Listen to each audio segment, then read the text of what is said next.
नमस्कार, आदाब, सत श्री अकाल, गुड मॉर्निंग दोस्तों।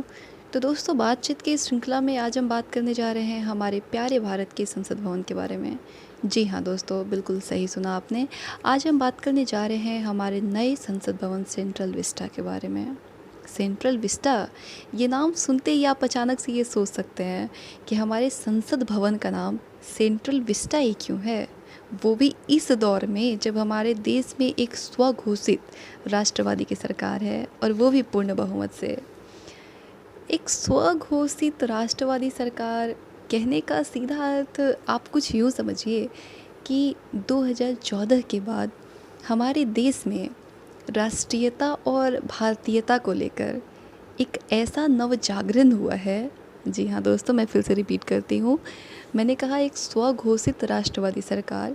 इसका अर्थ आप इस तरह समझिए कि 2014 के बाद से, जब से ये सरकार पूर्ण बहुमत में आई है, तब से हमारे देश में, पूरे देश में राष्ट्रीयता और भारतीयता को लेकर एक ऐसा नव जागरण हुआ है कि उसके बाद किसी के घर में अगर नए बच्चे का जन्म होता है तो नए बच्चे के जन्म लेते ही लोग हिंदी और संस्कृत के विद्वानों से संपर्क करने लगते हैं और उनसे अपने बच्चे के लिए अपनी सभ्यता और संस्कृति से कोई सुंदर सा नाम बताने की गुजारिश करते हैं।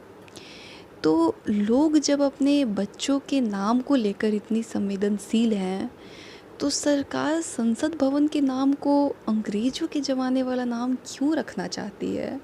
ये तो दोस्तों बिल्कुल ही समझ से परे है कि आखिर क्या मजबूरी है जो कि एक प्रचंड बहुमत वाली सरकार, जिसका हिंदी प्रेम जग जाहिर है दोस्तों, हिंदी प्रेम, संस्कृत प्रेम जग जाहिर है उनकी, उसको अपने देश की सबसे बड़ी पहचान संसद भवन को अंग्रेजी का नाम देना पड़ रहा है।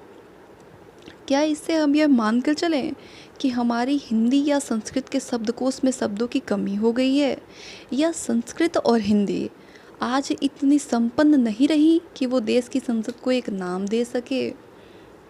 आज दोस्तों, हम जब बात करें सरकार की, जब हर क्षेत्र में वो वोकल फॉर लोकल का नारा लगा रही है, तो फिर क्यों देश के सबसे बड़े नाम के लिए विदेशी भाषा से शब्द लिए जा रहे हैं?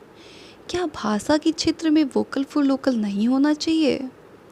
आज अगर हम गौर करें तो पूरे दुनिया में, जी हाँ, पूरे दुनिया में पहचान की राजनीति केंद्र में है, ठीक है। और पहचान की राजनीति जब केंद्र में है तो उसमें सबसे पहले नाम ही काम आता है। इसका सबसे ताज़ा उदाहरण आप उत्तर प्रदेश सरकार से लें। जब से वहाँ योगी आदित्यनाथ जी की सरकार आई है, तब से उन्होंने राज्य में अपने नाम बदलने का तो कीर्तिमान ही बना लिया है।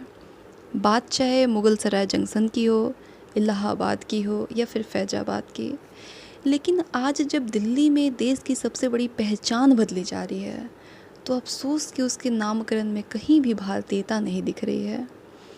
तो क्या आज़ादी के 75वें साल बाद भी हमारी संसद को एक अंग्रेज़ों की दी हुई नाम ही नसीब होगी?